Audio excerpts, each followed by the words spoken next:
Assalamualaikum sahabat Islami yang dirahmati Allah. Pada kesempatan kali ini, saya menukil kisah tentang Nabi Syits alaihissalam. Nabi Syits adalah keturunan dari Nabi Adam alaihissalam yang lahir tunggal dari seluruh putra kembarnya.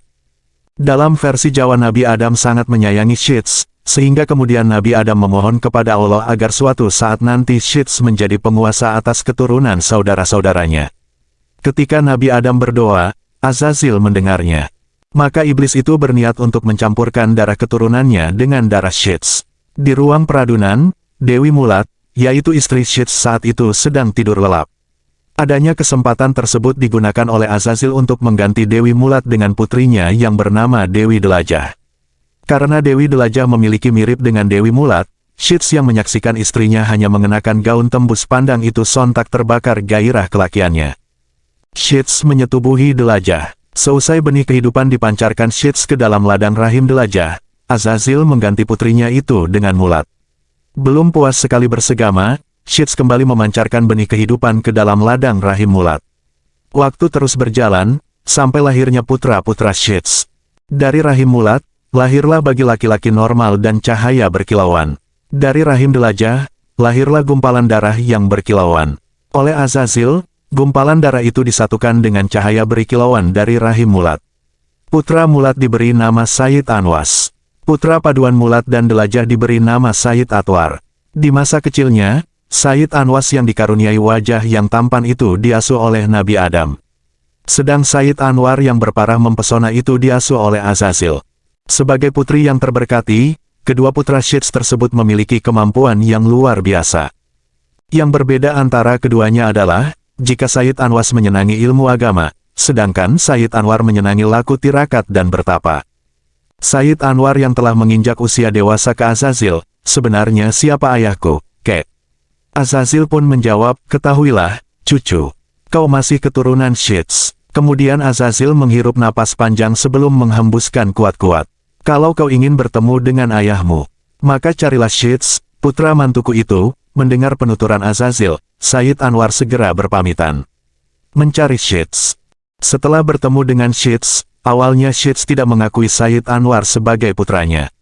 Tapi setelah mendapatkan terang batin dari Allah, Syits merangkul Sayyid Anwar.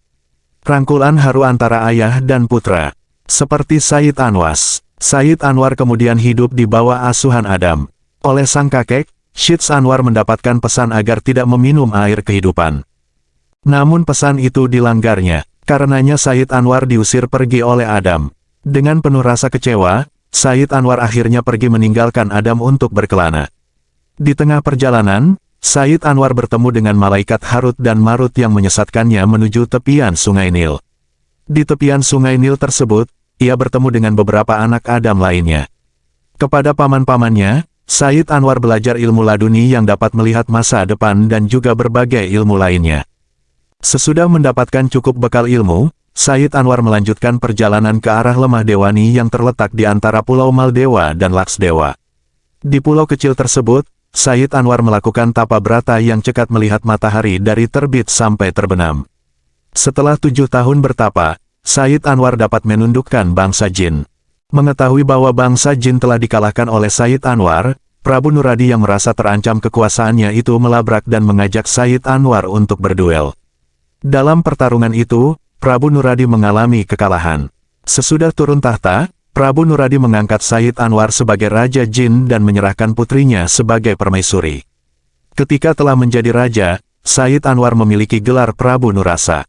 Prabu Nurasa yang telah tinggal abadi di tempat yang tinggi, Kahyangan, meminta izin pada Tuhan sebagai penguasa alam semesta. Tuhan mengabulkan doa Nurasa untuk menjadi seorang murtad dari ajaran keturunan Adam. Ketika menjadi raja, lemah Dewani diubah menjadi tanah Jawi, tanah Jawa dari Prabu Nurasa, lahirlah keturunan-keturunan yang akan menjadi raja di tanah Jawa. Berikut ini garis keturunan dari Prabu Nurasa.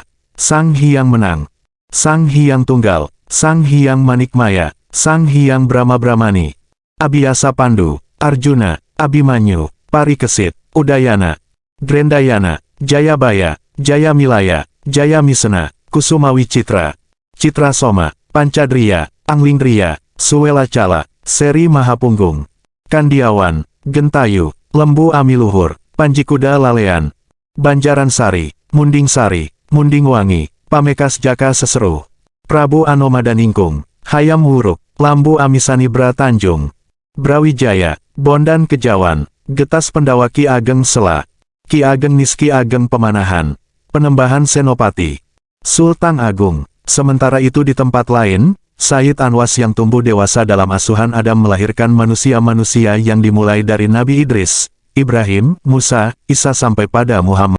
Selain melahirkan keturunan orang soleh, keturunan Sayyid juga menumbuhkan suku-suku bangsa yang besar, seperti Israel, Arab, Arya dan bangsa-bangsa besar lainnya. Sedangkan keturunan Sayyid Anwar, karena juga mendapatkan berkah Allah melalui doa Adam, juga banyak melahirkan bangsa-bangsa besar di masa-masa kerajaan Jawa. Cukup banyak raja-raja keturunan Sayyid Anwar yang menguasai bangsa-bangsa lain di muka bumi ini. Dalam perputaran peradaban, antara keturunan Sayyid Anwar dan Sayyid Anwas telah banyak yang mengalami bersilangan. Dari persilangan-persilangan inilah yang membuat kehidupan mereka tumpang tindih. Ada keturunan Sayyid Anwas yang kemudian mengikuti jejak pemikiran Sayyid Anwar yang sesat. Sebaliknya, tidak sedikit pula keturunan Sayyid Anwar yang kembali pada ajaran nenek moyang mereka dan menganut agama yang diajarkan Adam serta leluhur mereka Nabi Syed. Namun terlepas dari semua itu, baik keturunan Sayyid Anwas maupun keturunan Sayyid Anwar sama-sama memiliki darah superioritas, sehingga dengan izin Allah tidak sedikit dari mereka yang menjadi pemimpin-pemimpin bangsa lainnya.